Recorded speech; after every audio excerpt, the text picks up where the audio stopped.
সুৰক্ষা সমিতিৰ এখন গুৰুত্বপূৰ্ণ কাৰ্যনিৰ্বাহক সভা আজি ফিল'বাৰী আঞ্চলিক বিহু সুৰক্ষা সমিতিৰ আতিথ্যত আমি ফিল'বাৰী কনিষ্ঠ মহাবিদ্যালয়ত অনুষ্ঠিত কৰোঁ। এই সভাত কেইবাটাও গুৰুত্বপূৰ্ণ সিদ্ধান্ত গ্ৰহণ কৰা হয়। আমি আগন্তুক জিলাখনৰ যিখন পূৰ্ণাংগ অধিৱেশন হ'ব, এই অধিৱেশনখন আজি আমি সিদ্ধান্ত গ্ৰহণ কৰোঁ যে ফিল'বাৰী আঞ্চলিক বিহু সুৰক্ষা সমিতিৰ আতিথ্যত বা উদ্যোগত আগন্তুক নৱেম্বৰ বা ডিচেম্বৰ মাহৰ প্ৰথম সপ্তাহৰ ভিতৰত আমি অনুষ্ঠিত কৰাৰ এটা সিদ্ধান্ত গ্ৰহণ কৰিছোঁ।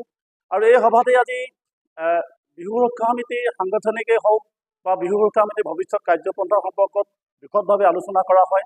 আমাৰ কেন্দ্ৰীয় সমিতিৰ কেইবাগৰাকীও বিষয়ববী আজি আমাৰ কাৰ্যনিৰ্বাহক সভাত তেখেতলোকে উপস্থিত থাকি অবজাৰ্ভাৰ হিচাপে তেখেতলোকে কাম কৰিছে।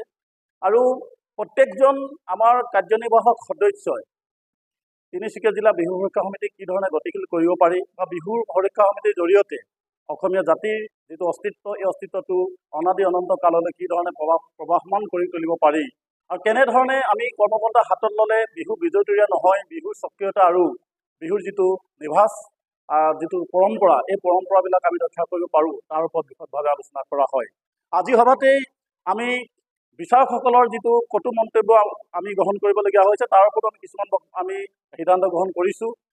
বিহু বিচাৰকসকলক আমি যদি ভাল ধৰণে প্ৰশিক্ষণৰ ব্যৱস্থা কৰি জিলাখনৰ বিহু বিচাৰকসকলক একগোট কৰি আমি সহমতত উপনীত হ'ব পাৰোঁ, তেনেহ'লে আমি আশা ৰাখিছোঁ যে আমি আগন্তুক দিনত বিহু সুৰক্ষা সমিতিয়ে এই বিচাৰকৰ পৰা যিখিনি গ্লানি আমি ল'বলগীয়া হৈছে, এইবিলাকৰ পৰা আমি আঁতৰত থাকিব পাৰিম।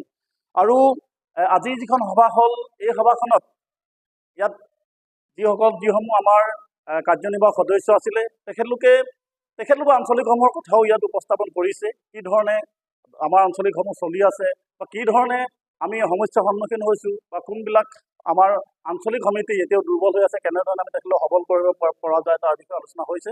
গতিকে আমি ভাবোঁ আজি যিখন কাৰ্যনিৰ্বাহক সভা, এই কাৰ্যনিৰ্বাহক সভাখনে খুব গুৰুত্বপূৰ্ণ কাৰ্যনিৰ্বাহক সভা অনুষ্ঠিত হৈ গ'ল আৰু আশা ৰাখিছোঁ অনাগত দিনবিলাকত